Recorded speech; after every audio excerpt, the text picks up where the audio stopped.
மாணவர்களை நாம் பார்த்து கொண்டிருப்பது கல்வி பொதுத்தராதர சாதாரணதர பரீட்சையிலே உங்களுடைய இரண்டாம் மொழி சிங்கள வினாத்தாளிலே இரண்டாவது பகுதியிலே வரக்கூடிய முதலாவது கேள்வி பற்றித்தான் கட்டுரை பற்றித்தான் கலந்து ஆலோசித்துக் கொண்டிருக்கின்றோம். அந்த வகையிலே பரீட்சை திணைக்களமானது பொதுவான 5 விடயங்களை மையப்படுத்தி அந்த 5 கட்டுரைகளையும் அவர்கள் உருவாக்குவதுண்டு, தலைப்புகளை. அதுக்கேற்ற வழிகாட்டல்களை உருவாக்கித்தான் உங்களுக்கு அந்த கட்டுரைகளை எழுத சொல்லுவாங்க. அப்ப பொதுவான தலைப்புகள் நான் ஏற்கனவே சொன்னேன். உங்களோட பாட புத்தகத்தை தழுவியதாகவும் பொதுவான விடயங்களை தழுவியதாகவும் 2 வினாக்கள் வரலாம். உதாரணமா நான் கண்டு வந்த பண்டிகை கொண்டாட்டம், பின்னவல அழினிவான பின்னவல யானைகள் சரணாலயம், இலங்கையின் இயற்கை துறைமுகம் போன்ற ஏதாவது 2 விடயங்கள் வரலாம் பாடப்புத்தகத்தை தழுவி, பொதுவான தலைப்புகள். அடுத்து இரண்டாவது சூழல் பற்றிய தலைப்புகள். இந்த சூழல் பாதுகாப்பு சம்பந்தமான விடயம், நீர்வளத்தை பாதுகாப்போம், மின்சாரத்தை சிக்கனமாக பாவிப்போம், பாடசாலை சூழலை பாதுகாப்பான பொதுவான விடயங்கள் வருவதுண்டு சூழல் சம்பந்தமா. அப்ப மூன்றாவது சமகாலீன பொது மாற்றுக்காண்ட சமகாலத்தில் உள்ள பிரச்சனைகளை அனர்த்தங்களை தழுவியதாக ஒரு விடயம் வரும். அனர்த்தம்டா ஆபதான்னு சொல்லுவாங்க, டிசாஸ்டர் அப்படின்னா அந்த இயற்கை இயற்கை இயற்கை சீற்றம் கொள்றதால ஏற்படுகின்ற விளைவுகள், வெள்ளப்பெருக்கு, மண் சரிவு போன்ற விடயங்கள். அப்ப இலங்கையில மிக முக்கியமான ஒரு பிரச்சனையாக இருந்தது, பரீட்சை திணைக்களம் வினாத்தாள் தயாரிக்கும் பொழுது உள்ள பிரச்சனை தான் வெள்ளப்பெருக்கு. அவங்களும் மிச்சம் கஷ்டப்பட்டு தான் போய் போய் வெள்ளத்துல எல்லாம் தாண்டி போய் பேப்பரை தயாரிச்சிருப்பாங்க. ஆனா பேப்பர் தயாரிக்கக்குள்ளேயும் வெள்ளப்பெருக்கு கட்டாயம் ஞாபகம் வந்திருக்கணும். அப்ப அந்த வெள்ளப்பெருக்கு தொடர்பாக கொஞ்சம் பார்ப்போம் ஒரு கட்டுரையை. ஓகேயா? சரி. அப்ப நான்காவது மாணவ சம்பத் ஆசிரியர் ரச்சனா, மனித வளம் தொடர்பான ஒரு கட்டுரைகள். அப்ப தெமாவுப்பியான்ட்ட கீ கருவேமும் அப்படின்னா பெற்றோர்களுக்கு கீழ்ப்பணிதல் பொதுவாக அது வரும்னு நினைக்கிறோம். அந்த கட்டுரையில் இருக்கு, படிக்கலாம்.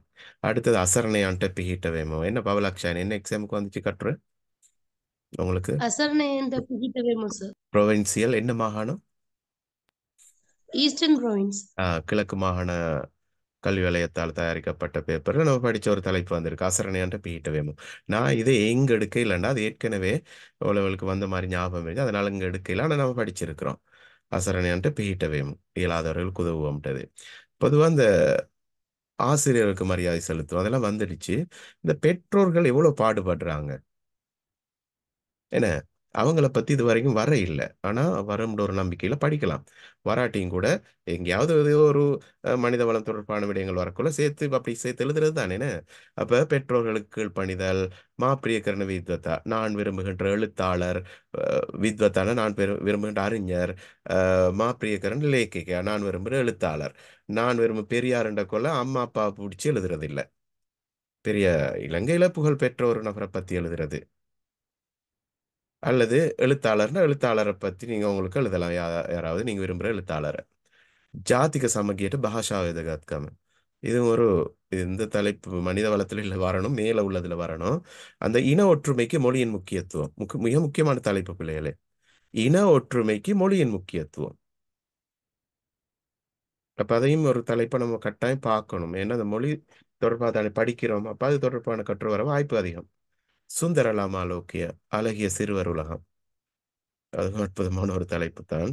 எல்லாம் நல்லதுதான், என்ன செய்ய. நாங்க இதுக்குள்ள சுருக்கி வடிச்செடுக்கிறேன்னா இப்படி கஷ்டம்தான். ஓகே, நான் இப்போ இங்கே குறிப்பிட்ட கட்டுரைகள் எல்லாம் எங்கள்கிட்ட இருக்கு, இது தவிரவும் எங்கள்கிட்ட இருக்கு. அப்ப அது எல்லாத்தையும் நாங்க பகுப்பாய்வு செய்து ஒரு 5 6 கட்டுரைகள் தாரண்டா கொஞ்சம் ஒரு சிக்கலான ஒரு விடயம்தான். ஆனாலும் படிக்கலாம், பிரச்சனை இல்லை. அப்ப 5வது பகுதி எப்படி எடுப்பாங்கன்னா உபகல்பித்த ரச்சனா. அப்படின்னா கற்பனை சார்ந்த கட்டுரைகள். பேனையா கதாக்கராய், பேனை ஒன்று பேசுகிறது.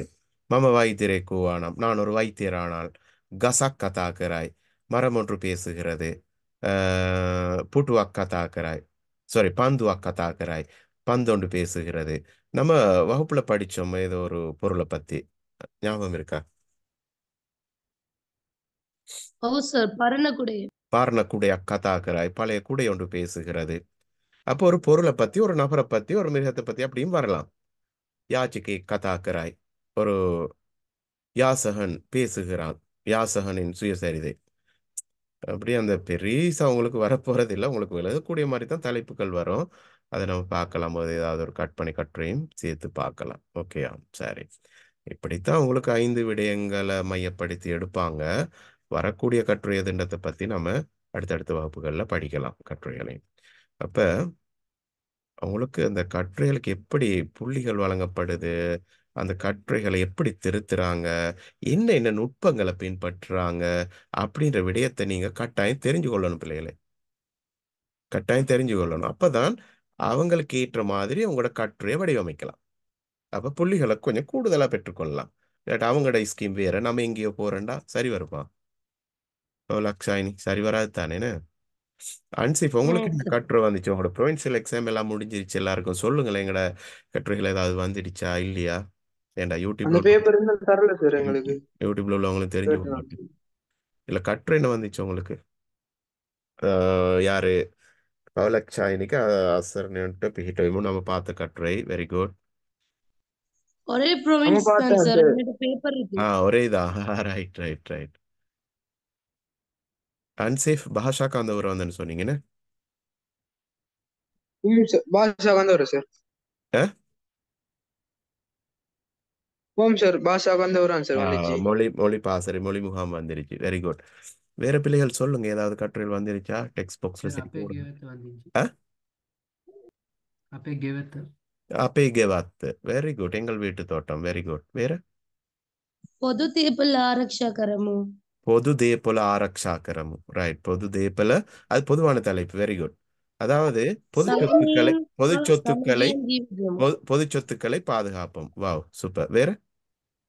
சார் சாமியின் சமகியின் ஜீவிதము. சாமியும் சமகியும் ஜீவத்துவம், ஒற்றுமையாகவும் சமாதானமாகவும் வாழுவோம். Very good. வேற? මාගිය අධ්‍යාපන ශාරිකාව மககிய அத்தியாபன சாரிக்காவ, நான் சென்ற கல்வி சுற்றுலா. Very good. அப்ப இப்ப கல்வி சுற்றுலாண்டக்குள்ள நம்ம அந்த நூறிலியை பத்தி படிக்கிறோம், பின்னவலையை பத்தி படிக்கிறோம், திருவண்ணாமலை இயற்கை துறைமுகத்தை எல்லாம் பத்தி படிக்கிறோம். அதை கட்டுரையா மாத்தி அந்த ஒரு ட்ரிப்பா சுற்றுலாவை மாத்தி எழுதுறது, அவ்வளவுதான்.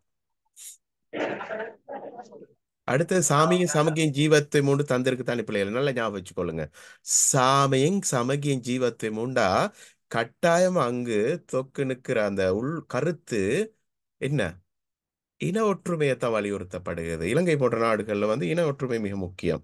இன ஒற்றுமைக்கு இல்லாதனால தான், முரண்பாட்டால தான் சமாதானம் இல்லாம அப்படி அப்படியே பெரிய பிரச்சனையால். அப்ப சமாதானம் ஒற்றுமைக்கு கட்டாயம் இந்த மொழியும் ஒரு கலனா ஒரு பாலமாக இயங்குது. அது மறந்துடாதீங்க. எங்களோட கட்டுரையில அது குறிப்பிட்டு இருக்கிறோம். ரைட். அப்ப அப்படி வாழ்றது, எல்லாரும் சமாதானமா வாழ்றது, இன மத மொழி வேறுபட்டாலும் அந்த ஒரு குடும்பம் மாதிரி வாழ்றது. ஸ்ரீலங்கன் இலங்கையர் என்ற ரீதியில் நம்ம எல்லாரும் ஒன்றுபடுறது. நல்ல தலைப்பு. வேற? සර් මාහට විදේශකද වීමට අවස්ථාවක් ලැබෙනොත් එන්න සර්. வாவ், நல்ல தலைப்பு உண்டு. அது இதுவரைக்கும் படாத ஒரு தலைப்பு சொல்றீங்க. மට விதேச அவஸ்தாவாக் ලැබුණොත්. மට விதேச கத்தவீமட்ட சிதுவோஹொத் அப்படின்னு வரலாம். அடுத்த அர்த்தம் என்னண்டா, அர்த்தம் புரியாம கட்டுரை எழுதப்படாது, அர்த்தம் புரிஞ்சாதான் எழுதணும். ஓகேயா? எனக்கு வெளிநாடு செல்ல வாய்ப்பு கிடைத்தாள். என்ன கட்டுரை வகை சாரும்? பொதுவான தலைப்பா, சூழல் பற்றிய கட்டுரையா, அல்லது சமகால பிரச்சனைய தழுவியதா, அல்லது கற்பனை கட்டுரையா? எது இது? எந்த தலைப்பு இது? கட்டுரை. கற்பனை கட்டுரை. கற்பனை கட்டுரை. அப்ப நல்ல ஞாபகம் வச்சுக்கொள்ளுங்க. இது வரைக்கும் உங்களுக்கு வாய்ப்பு கிடைச்சில்ல, அது ஒரு வாய்ப்பு கிடைக்குது. அது ஒரு கனவு, ஒரு ஆசை, ஒரு ஆவல். அப்ப நீங்க வெளிநாட்டுக்கு போகணும், இந்த இடத்துக்கு இந்த நாட்டுக்கு போகணும், இந்த விடயங்களை எல்லாம் பார்க்கணும் அப்படின்ற ஒரு எண்ணம் எல்லாருக்கும் இருக்கும். அந்த கட்டுரையில் அதை கொஞ்சம் ஆழமா வர்ணிச்சு எழுதி விட்டுறது, அவ்வளவுதான். පවලක්ෂායනි ඔබට විදේශගත වීමට අවස්ථාවක් ලැබුණොත් කුමන රටද ඔබ තෝරාගන්නේ කියන්න.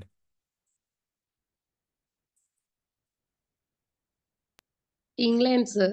එංගලන්ඩ්. එංගලන්තය ඔයා තෝරගන්නවා. එංගලන්තය. රයිට්. එංගලන්තය වැනි ලොකු රාජ්‍යයක් තෝරා ගැනීමට තිබෙන විශේෂ හේතුව කුමක්ද? புரிஞ்சுதா? அதையே நீங்க அந்த நாட்டை, உலகத்துல இவ்வளவு நாடுகள் இருக்கு, அதையே தெரிவு செய்யறீங்க. ஏதாவது காரணம் இருக்கு, அது தேவை. சொல்லுங்க. தமிழால சொல்லுங்க, பிரச்சனை இல்லை. அங்க ரிலேட்டிவ்ஸ் இருக்கிறாங்க. නෑදවෝ ඉන්නවා, යාළුවෝ ඉන්නවා, යාළු මිතුරෝ ඉන්නවා. වෙන ඉංග්ලිஷ்ல தானே எல்லா ஸ்டடீஸும். හැම එකක්ම ඉංග්‍රීසි භාෂාවෙන් අධ්‍යයන කටයුතු කරන නිසා ඔයා කැමති. වෙන முக்கியமான விஷயத்த இன்னும் வர இல்லை உங்கள இருந்து. உங்களோட சைட்ல இருந்து சொல்றீங்க. ஓகே. ඕකේ පවලක්ෂයන් My higher studies, sir. Higher study உபுசஸ் அத்தியாபனை சந்தஹா சுதுசுராட்டாக் உயர்கல்விக்கான ஒரு சிறந்த நாடு. ஓகே, வேறு யாராவது சொல்லுங்க இங்கிலாந்துக்கு போக வாய்ப்பு கிடைத்தால் அப்படின்னு அங்க போனா போகணும்னா என்ன காரணத்துக்காக பிரதானமா நீங்க போவீங்க? பவலக்ஷானி சொன்ன மாதிரி யாருக்கா சொல்லலாம். என்ன சில நேரம் வந்து அதை எழுதலாமே, அதான் அதை டிஸ்கஸ் பண்றோம், வேற ஒண்ணும் இல்லை. டைம் இருந்தா எழுதி காட்டுறேன், பிரச்சனை இல்லை. மிக முக்கியமான விடயம் பிள்ளைகளை நான்டா பாக்குறது, එක්තරා අවස්ථාවක ලෝකයේ පරිච්ඡේදය දෙනවා.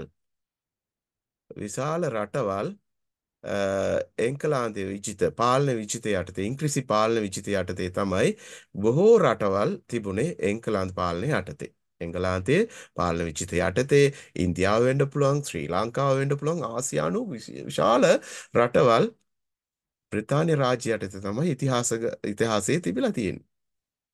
ඊට පස්සේ එක ප්‍රශ්න යුද්ධ අරවා මේවා නිසා නිදහස ලැබුණා. இந்தியாவட்ட லங்காவட்ட ගොඩක් රටවල් නිදහස් ලැබුණා. என்ன சொல்றேன்னா, இங்கிலாந்துன்றது ஒரு பெரிய ராஜ்யம், ஒரு நாடு, பல நாடுகள் ஆக்கிரமிச்ச ஒரு நாடு உலகத்துல. ஏன் இலங்கை இந்தியா கூட இங்கிலாந்து ஆட்சிக்குள்ள தான் இருந்துச்சு, ஆங்கிலேயர் ஆட்சி காலத்துக்குள்ள. அப்ப அப்படியான ஒரு நாட்டை பார்க்கறதுக்கு ஆசை இல்லையா? அப்படி ஒரு உலகத்தை ஆட்டி படைச்ச ஒரு நாட்டை போய் பார்க்கறதுக்கு, அந்த மண்ணை தொடுறதுக்கு. ஓகே, நல்ல தலைப்பு தான். அப்படி அதெல்லாம் கற்பனை கட்டுரைகள் பிள்ளைகள். அடுத்தது நிறைய பேருக்கு இருக்கும், முஸ்லிம் பிள்ளைகளுக்கு இருக்கும், கபத்துலா போகணும், வேற மத பெரிய ஸ்தாபங்களுக்கு போகணும், பிரின்சியா பெத்லஹேம் போகணும், இத்தாலி பெசிலிக்கா போகணும், அட்லீஸ்ட் ஒன்றும் இல்லாட்டி துபாய் கட்டாருக்காவது போகணும்னு அப்படி ஏதாவது ஒரு எண்ணம் இருக்குதானே, அதை கட்டுரையில வடிவமைக்கிறது. நம்ம அந்த கடைசி டைம்ல அதெல்லாம் எழுதுவோம். Okay, right. வேற என்ன கட்டுரை வந்துச்சு பிள்ளைகளே ப்ரொவின்சியலுக்கு? அப்ப அதை வச்சுதான் எங்களுக்கு அந்த அடுத்த கட்டங்களை கெஸ் பண்ணலாம். பரீட்சை திணைக்களமும் அப்ப பெரும்பான்மை எதுக்கு எங்க எடுக்கும்ன்றதை கொஞ்சம் எங்களுக்கு கெஸ் பண்ணிக்கொள்ளலாம். வேற මම වෛද්‍යවරයෙකු වනම් மம வைத்தியரை கூவானாம், அது தந்த தலைப்பு தான். நான் வைத்தியரானால். Very good. இப்ப நாங்க தராத தலைப்புகளும் இருக்கும் தானே பிள்ளைகளை, அதை சொல்லுங்க, அதையும் சொல்லுங்க, பிரச்சனை இல்லை. ගස්වැල් පණමෙන් සුරකිමු. ஆ ගස්වැල් පණමෙන් සුරකිමු. அது நாங்க தந்த தலைப்பு தான், அது மாத்தி தந்து இருக்கிறாங்க. நாங்க தந்தது எப்படி? வன சாம்பத்தை சுரக்கிமு, வன வளத்தை பாதுகாப்போம். இன்னொன்று தந்தோம் நேரடியா, கஸ் சீட்டவமும், மரம் நடுவோம், பரிசரையை சுரக்கிமு, சூழலை பாதுகாப்போம். அப்ப அந்த மரங்களை வளர்க்கறதால ஏற்படுகின்ற அந்த நன்மைகளும் பயன்களை பற்றி தான் அந்த கட்டுரை எழுதணும். ஒரு ரைட், அதுவும் ஒரு அற்புதமான ஒரு கட்டுரை. வேற அப்ப பாருங்க, அந்த இவங்க எங்கெந்த மாகாணத்துல எடுத்தாலும் அந்த சூழலை பத்தி எடுக்கிறாங்க, இயலாதவர்களை மனித வளத்தை பத்தி பேஸ் பண்றாங்க. வேற வெள்ளப்பெருக்கு வரவே இல்லையா? எங்கேயாவது வெள்ளம் வர இல்லையா? பேப்பர்ல வெள்ள தொடர்பான தலைப்பு வர இல்லையா? ගංගවතුර வந்துச்சு. சொன்ன ரைட், கங்வாத்துறை வந்துடுச்சுன்னு. சரி, ரைட். நம்மளும் ஒரு 5-6 கட்டுரையெல்லாம் ரெடி ஆகிக்கொள்வோம். ஓகேயா? சரி. உங்களுக்கு என்னென்ன கட்டுரை வந்துருந்துச்சு பிள்ளைகளும், உங்களுக்கு ஃப்ரீ டைம் இருந்தால் எனக்கு கொஞ்சம் வாட்ஸ்அப் பண்ணுங்க. அப்போ ஒவ்வொரு மாகாணங்களில் இருக்கிறவங்க நீங்கள் இருக்கிறீங்க, அது பெரிய ஒரு நம்மளோட பலம், நம்மளோட ஒரு பெரிய ஸ்ட்ரென்த் உண்டு அது. அப்போ அது எல்லாத்தையும் வச்சு எங்களுக்கு சில முடிவுகளுக்கு வரலாம். அதனால தான் கேட்குறோம், மற்றபடி வேற ஒன்றுக்கும் இல்லை. அதனால அனுப்பி வைங்க, வாட்ஸ்அப் பண்ணுங்க, இந்த கட்டுரை வந்துடுச்சு அப்படின்னு. ஞாபகம் இருக்கிறது நீங்க எழுதுங்க, இங்கிலீஷ்ல எழுதி அனுப்புங்க. ஓகேயா? சரி. அந்த 5 ஞாபகமா இருந்தா அந்த 5 அனுப்புங்க. பேப்பரை தந்திருந்தாங்கன்னா பேப்பரை அந்த கட்டுரை பகுதியை கொஞ்சம் போட்டோ பிடிச்சி எங்களுக்கு கொஞ்சம் அனுப்புவீங்க பிள்ளைகளே, அது உங்களுக்கும் ஒரு பயனா இருக்கும். சரியா? ஓகே, அப்ப விடயத்துக்கு போகலாம்.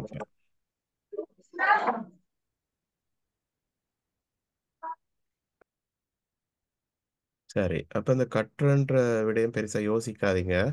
நான் சொல்லிட்டேன்னு உங்களுக்கு, நம்ம ஏற்கனவே படிச்சிருக்கிறோம், திரும்ப அதை படிச்சு நம்ம எழுதுறோம்ண்டு. அப்ப ஏனைய பிள்ளைகளை விட நம்மளோட கிளாஸ்ல உள்ள நீங்க கட்டாயம் புள்ளிகள் கூடுதலாக எடுக்கக்கூடிய மாதிரி எழுதுவீங்க, நம்பிக்கை இருக்கு. நாங்கள் உங்களுக்கு ஹெல்ப் பண்றது உங்களோட புள்ளிகளை கூட்டுறதுக்கு தான், நீங்களும் ட்ரை பண்றது அதுதானேனா? சரி, அப்ப மேலதி வாசிப்பு நேரத்தை கொஞ்சம் கட்டுரை வாசிக்கிறதுக்கு எடுத்துக்கொள்ளுங்க. 5 தலைப்புகளையும் வாசிங்க. வாசிச்சு எந்த தலைப்பு உங்களுக்கு மிக சுலபமா இருக்குதோ அந்த தலைப்புக்குள்ள மட்டும்தான் உங்களோட சிந்தனை இருக்கணும். சிந்தனை அங்கங்க சிதறட விடாதீங்க, பிரச்சனை ஆயிடும். அப்ப ரஜினி சார் சொல்ற மாதிரி ஒரு தடவை நீங்க தீர்மானிச்சிட்டீங்கன்னா அதை நீங்க நினைச்சா கூட மாற்றக்கூடாது. அதிலேயே தொடர்ந்து நிற்கணும். அப்படித்தானே சேஃப்?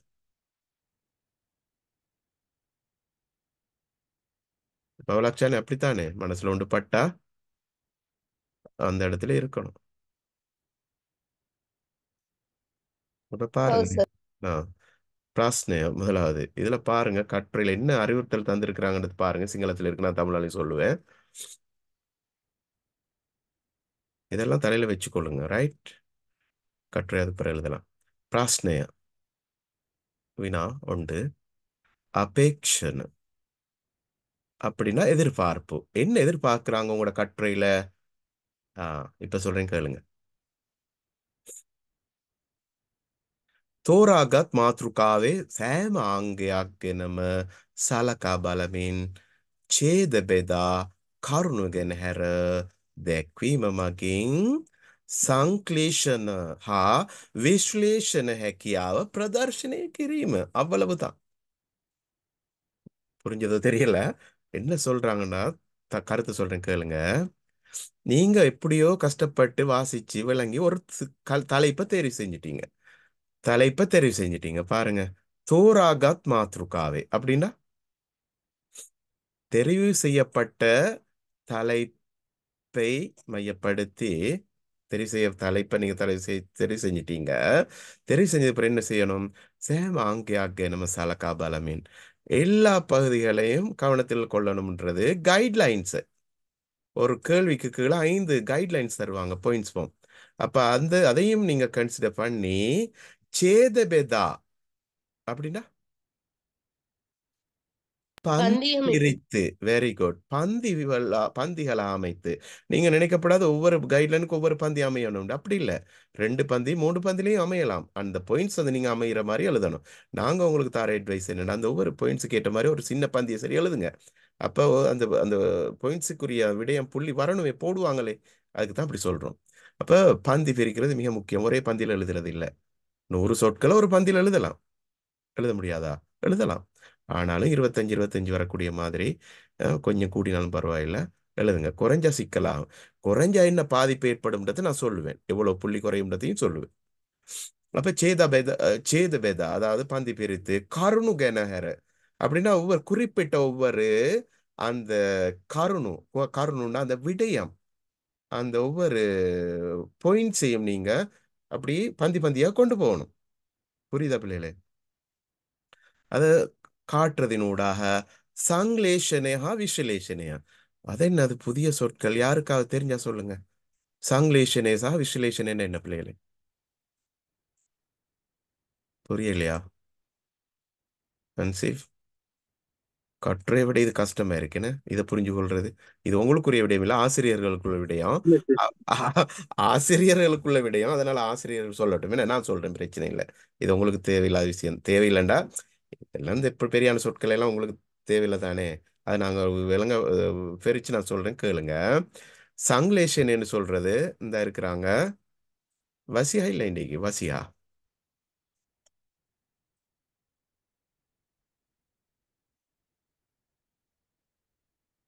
இது பவலக்ஷாயினி.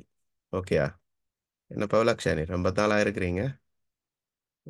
இது பவலக்ஷாயினி. இங்கால இருக்கிறது சிவலக்ஷணி. இது சிவலக்ஷணி. கொஞ்சம் ஹேர் ஸ்டைல் மாறினாப்ல இருக்கு. ஓகேயா? பவலக்ஷாயினிக்கு நீண்ட கூந்தல் இருக்கோ தெரியல. நல்லா ஞாபகம் வச்சுக்கொள்ளுங்க. சங்லேஷன் என்று சொல்றது சரியா? சங்லேஷன் என்று சொல்றது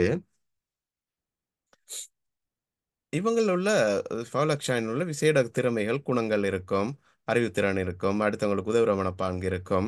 பெற்றோருக்கு உதவுற மனப்பான்கு இருக்கும். ஆசிரியரை கௌரவம் கொடுக்கிற, மரியாதை செலுத்துகிற மனப்பாங்கு இருக்கும்.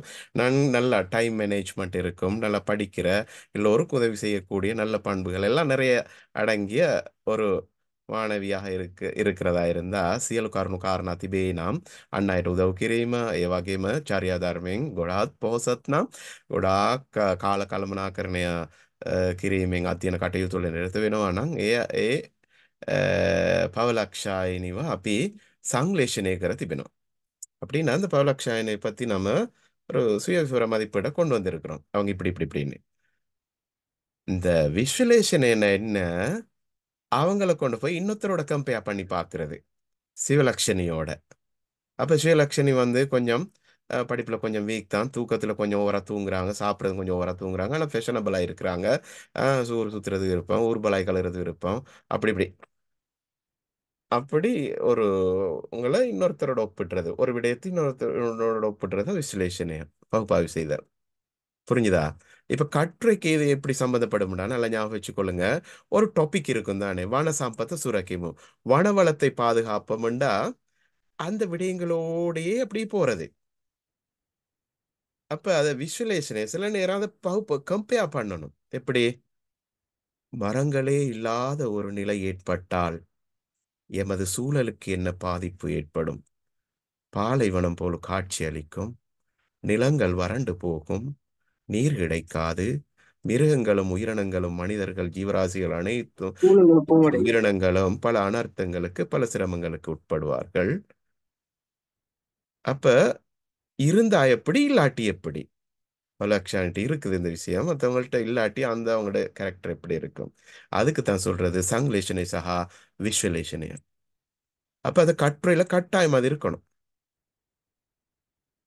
ஒவ்வொரு டாபிக்கோட எழுதக்குள்ள நீங்க அந்த டாபிக்கை இன்னொரு கம்பேர் பண்ணியும் நம்மட அந்த டாபிக்கை நல்லா சிறந்ததுன்றதை நம்ம காட்டணும்.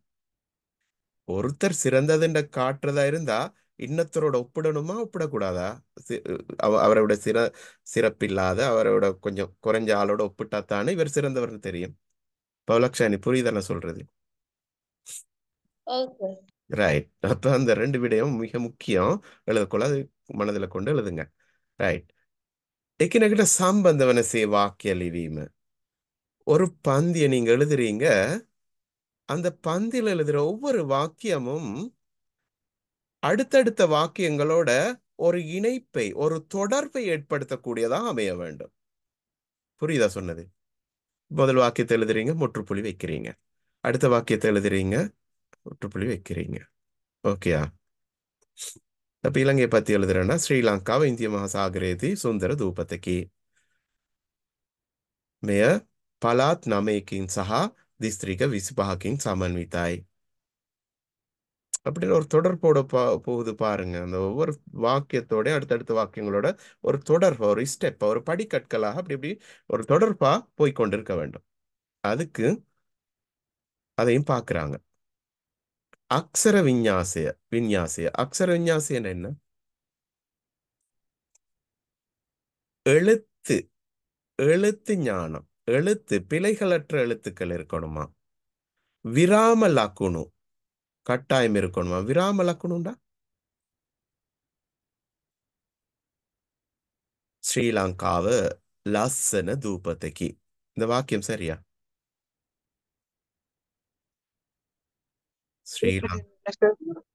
ஸ்ரீலங்காவ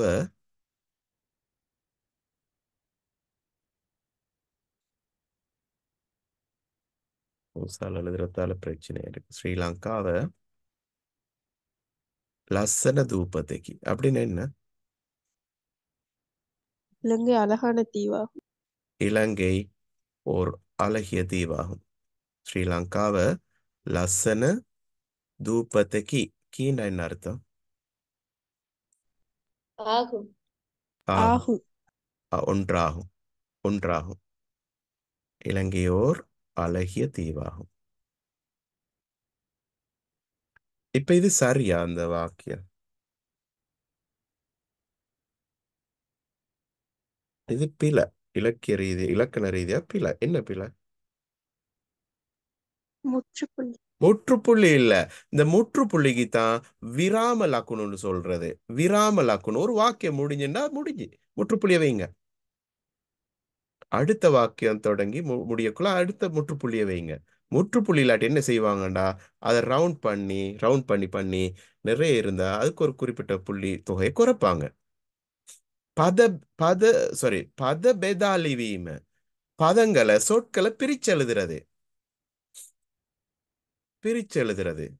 இது சரியா? நான் எழுதுறது இப்ப கொஞ்சம் பாருங்க. லස්සන தூபதகி.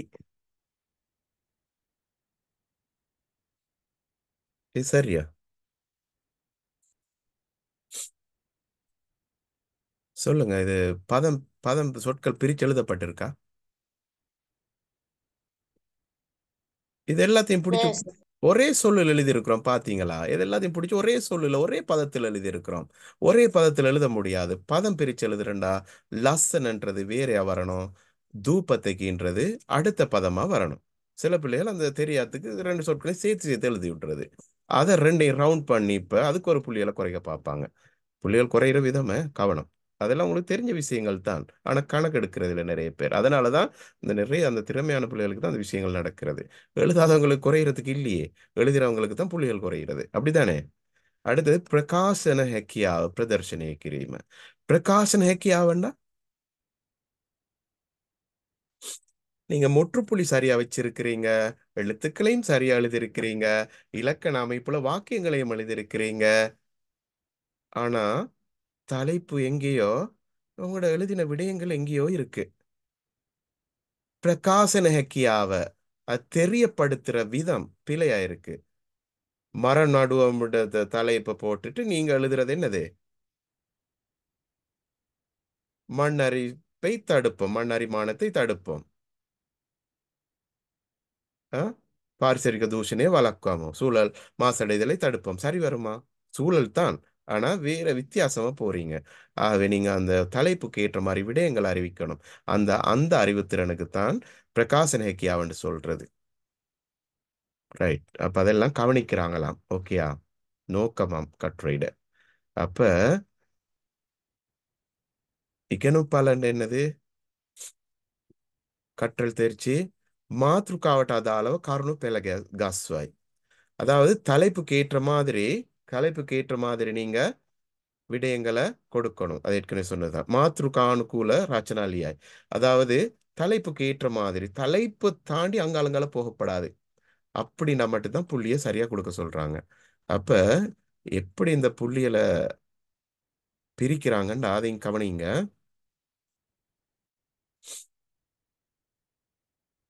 இங்க பிடிஎஃப் போயிடுச்சா? பிடிஎஃப் போயிடுச்சு, கொஞ்சம் இருங்க.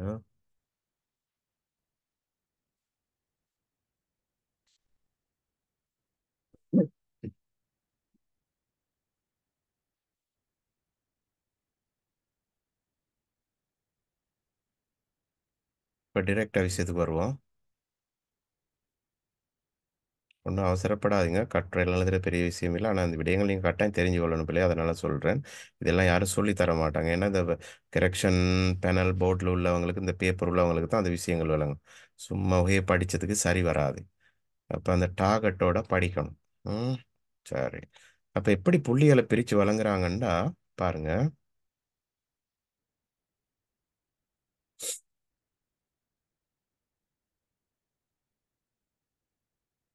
இப்படித்தான் தலைப்புகள் வரும். பார்த்துருக்கிறீங்க, போன தடவை வந்துச்சுன்னு. ரைட். பாருங்க, நாங்கள் கொடுத்த அப்படியே வந்துருச்சு அதே தலைப்பில். ஸ்ரீலங்காய் சுந்தரத்வே. ஸ்ரீலங்காய் சுந்தரத்வே நாங்கள் கொடுத்ததுல கொஞ்சம் வித்தியாசம் என்ன, நாங்கள் கொடுத்தது ஸ்ரீலங்காவை மாகி சுந்தர தேசியாய், இலங்கை எனது அழகிய தேசமாகும். அவங்க சுருக்கி கொடுத்துருக்குறாங்க ஸ்ரீலங்காவை சுந்தரத்வே, இலங்கை என் அழகு எழில். ரைட். அதான் எல்லாரும் பிடிச்சி எழுதினாங்க. எல்லாருக்கும் இதான் வந்துடுச்சு. பார்ப்போம். இப்போ இப்படி நான் சொன்னேன், ஏற்கனவே ஒரு தலைப்பு இருக்குது, அதுக்கு 5 கைட்லைன்ஸ் வரும். அதெல்லாம் பார்த்துருக்குறீங்க. அப்போ ஏற்கனவே நீங்கள் சொன்ன மாதிரி, நான் சொன்ன மாதிரி ஒரு தலைப்பை தெரிவு செஞ்சிட்டீங்க. லக்குனு அப்படின்னா மார்க்ஸ் ஸ்ட்ரக்சர். எப்படி புள்ளிகள் வழங்குறாங்கன்னா பாருங்க. லக்குனு பிரதானேதி, புள்ளி வழங்கும் பொழுது ஆசிரியர்கள் கொடுக்குற அறிவித்தல் கேளுங்க. பாத සඳහන් අංකහා ඒ පිළිබඳ වෙති විස්තර කෙරෙහි අවධානය යොමු කරන්න. அப்படின்னா புள்ளி வழங்கும் பொழுது கீழ் வரும் விடயங்களை பற்றி கவனத்திற்கொண்டு புள்ளிகளை வழங்குங்கள். அப்ப ஆனா தந்திருக்கிறாங்க 6 புள்ளி கொடுக்கட்டாம். அதஹாஸ் எதுக்கு? அதஹாஸுக்கு 6 புள்ளி. தலைப்பு நீங்க தெரிவு செஞ்சிட்டீங்க. அதஹாசன்னா என்ன பிள்ளைல? Idea, sir. Idea. Very good. கருத்து. அப்ப அந்த தலைப்புக்கு உங்களோட நல்ல கருத்துக்கள் இருக்கும். கருத்துக்களுக்கு தான் 6 புள்ளிகளை கொடுக்க சொல்றாங்க. அப்ப அது கீழே தந்திருக்கிறாங்க பாருங்க. மாத்ருகாவகென புலுல் லெச சலகா திபீம். அப்படின்னா உங்களோட ஆரம்ப பந்தில இருந்து அறிமுக பந்தில இருந்து முடிவுரை வரைக்கும் உள்ள எல்லா விடயங்களும் தலைப்ப பற்றி ஆராயிறதா பகுப்பாய்வு செய்யறதா தான் அமையணுமா. இரண்டாவது கார்னுவல சாரவாத் பாவையா கருத்துக்கள உண்மைத்தன்மை பொய் கருத்தெல்லாம் எழுத இயலாது. கற்பனை கட்டுரை ஓகே, அது விடுங்க. பொதுவா சீகிரிய மலைக்குன்றை பத்தி எழுத சொல்றேன்னா அந்த விடய அறிவு விஷய தினம் ஒன்று சொன்னேனே, பாட அறிவு விடய அறிவு தெரிந்திருக்க வேணும். அதை நீங்க சரியா கொடுக்கணும். பிரமாணவாத்பாவ அப்படின்னா சின்ன சுருக்கமா ஷோர்ட் அண்ட் ஸ்வீட் அல்லது 2 வாக்கியத்துல ஒரு பந்தியை முடிச்சிடலாமா? முடிக்க முடியாதே. அப்படின்னா ஒரு பந்தில ஒரு 3-4 வாக்கியத்துல அது குறிப்பிட்ட அந்த விடயம் தொடர்பாக அந்த உங்களுடைய கருத்து தொடர்பாக ஒரு சின்ன விளக்கத்தை கொடுக்கட்டாம். பிரமாணவாத்பாத போதுமான அளவு தெளிவு, போதுமான அளவு விளக்கம். ஓகேயா? ரைட். அப்ப ஆவண பதில் என்ன எதிர்பார்க்கிறாங்க கவனிங்க. ரச்சனா ரீதியா சங்விதானய லக்குணுதாயாய். வாவ், அதுக்கு தான் கூடுதலா 10 புள்ளிகளை கொடுக்குறாங்க. அதுக்கு 6, இதுக்கு 10 16 புள்ளிகள் அப்படி பிரிக்கிறாங்க. ஓகேயா? அப்ப இதுல பாருங்க ஆவண பகுதியில ரச்சனா ரீத்தியன் என்ன? நீத்தியே இல்ல. நீதிக்கு என்ன? நீதிக்கும் ரீதிக்கும் என்ன வித்தியாசம்? நீதி ரீதின்னு சொல்லுவாங்களே. நீதி என்றா சட்டம். நீதி என்றா சட்டம், விளங்கிக் கொள்ளுங்க. நீதி என்றா சட்டம். நீதி என்றா சட்டம். அப்ப ரீதி என்றா என்ன? ரச்சனா ரீதி என்று தான் சொல்லுவாங்க. ரச்சனா நீதி என்று சொல்றது இல்லை. யாராவது தெரிஞ்சா சொல்லுங்க. ரூல்ஸ் அண்ட் ரெகுலேஷன் படிச்சு இல்லையா? What is the difference between rules and regulation children? Sir கட்டுரை ஒழுங்கு அமைந்து செல்லும் விதம். விதிமுறை என்ன பிரின்சியா? Okay, very good. விதம் விதிமுறைன்னு சொல்லலாமே. விதிமுறை என்ன முறை? ஒழுங்குன்னு சொல்லலாமா? ஒழுங்கு விதிமுறை சொல்லலாம். யாரும் சொல்ல முடியாது. ஒழுங்கு விதிமுறை. அந்த விதிமுறை சரியா இருக்க வேண்டும். இப்ப நீங்க மோட்டார் பைக்ல ஹெல்மெட் போக இல்லாட்டி அது சட்டத்தில் அடங்குமா விதிமுறையில் அடங்குமா? மோட்டார் பைக்ல சட்டம் ஹெல்மெட் போட இல்ல, சட்டத்தில் அடங்குமா விதிமுறையில் அடங்குமா? சட்டத்தில் அடங்கக்கூடியது. நீங்க ஹெல்மெட் போகாமை போனால் சட்டத்துக்கு முன்னால் நீங்க குற்றவாளியாக நிறுத்தப்படுவீர்கள். விதிமுறை என்பது நீங்க அதை ஒழுங்கான முறையில் அணிஞ்சு வீதி சமிக்சைகளை பின்பற்றி வீதியில உள்ள வீதி ஒழுங்குமுறைகளை மார்க நீதி ரீதின்னு சொல்லுவாங்க. நிசிலச பிலிபதிமீன் ரியපදවීමතමයි මෙතන තියෙන රීතිය. ඒකට අදාළ විධිවිධාන හෙල්මට් නම් ඒක නීතිය. புரிஞ்சிருக்கும்னு நினைக்கிறேன். பாடசாலைக்கு 7:30க்கு போறது உங்களோட சட்டம், கட்டாய பாடசாலை சட்டம். ஓகேயா? போய் நீங்க ஹோம்ஒர்க் செஞ்சோ செய்யலையோ அது என்னது? அது விதிமுறை. அங்க ஒழுக்க விழுமியங்களோட சம்பந்தப்பட்டது. நீங்க எழுதிட்டு போனீங்கன்னு உங்களை வந்து ஸ்கூல்ல இருந்து வெளியே அனுப்பிடுவாங்களா? சில ஸ்கூல் அனுப்புறாங்க தான், ஆனா அனுப்ப முடியாது. ஆனா 7:30க்கு அனுப்பாடி கேட்டு மூடிடுவாங்க. அப்ப கொஞ்சம் சின்ன டிஃபரெண்ட் இருக்கு. அப்ப கட்டுரையில வந்து அந்த ஒழுங்கு பேணப்பட வேண்டும், அதான் சொல்றாங்க. அப்ப இதுல என்ன சொல்றாங்க? முதலாவது அந்த ஒழுங்குல உண்டு சேத பெதா லிவீம. ஏற்கனவே சொன்னதுதான். பந்தி பிரித்து எழுதுறது, ஏவாகே கலப்பீம, அதோட பொருத்தப்பாடு, ஒவ்வொரு வாக்கியங்களுக்கு இடையில பொருத்தப்பாடு இருக்கிற மாதிரி பிள்ளைகளே ஒவ்வொரு பந்திகளுக்கு இடையிலையும் பொருத்தப்பாடு இருக்க வேண்டும். சுதுசு வாச்சனஹா வாக்கியாங்சயோதா திபீம. சுதுசு வாச்சன பொருத்தமான சொற்கள் இருக்கணும். வாக்கியாங்சயோதா திபீம வாக்கிய அமைப்புகளும் சரளமாக சரியாக இருக்க வேண்டும். நிர்மாணவாத் பவ நிர்மாணாத்மக பவ அப்படின்னா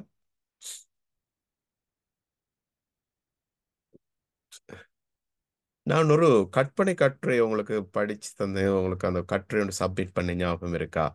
பாரணக்குடைய கதாகராய் මම අද සංජනාගේ මතක සටහනක් බව පත්වී හමාරයි. මට කතා කරන්න බැහැ. මම ආප්‍රාණවාචි භාණ්ඩයක් නිසා. எனக்கு அஞ்சனாவின் அம்மாவுக்கு ஆறுதல் சொல்ல முடியவில்லை. நான் வாயில்லாத ஜீவனாக இருக்கின்றேன். வாயில்லாத ஒரு சடப்பொருளாக இருக்கின்றேன். அப்படி குடை சொன்னது தானே. அப்ப பாருங்க, அதுல உள்ள அந்த நிர்மாணாத்மக பவ அப்படின்ற அதுல உள்ள நிர்மாணாத்மக பவன் என்ன சொல்லுங்க. இப்ப புரிஞ்சிருக்குன்னு நினைக்கிறேன்.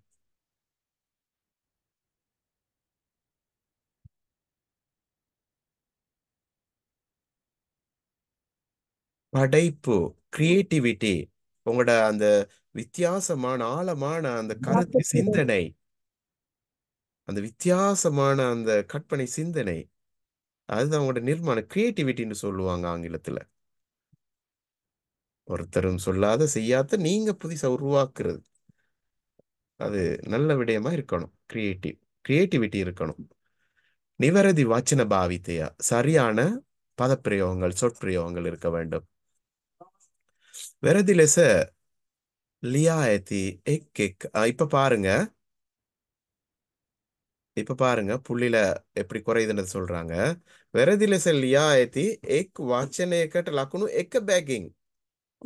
அதாவது பிழையாக எழுதப்பட்ட ஒவ்வொரு சொற்களுக்கும் ஒவ்வொரு புள்ளிகள் வீதம் பஹாக் உப்பரிமேக்கட்ட சீமாக்கல ஹக்கி. அப்படின்னா நீங்க பிழையா 5 சொற்கள் எழுதிட்டீங்க, 5 புள்ளிகள் குறையும்.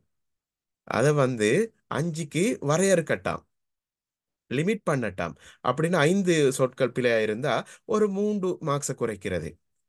சில நேரம் 10 பிழைகள் வந்துட்டுது. எத்தனை மேக்சிமம் குறைக்கலாம் புள்ளிகள்?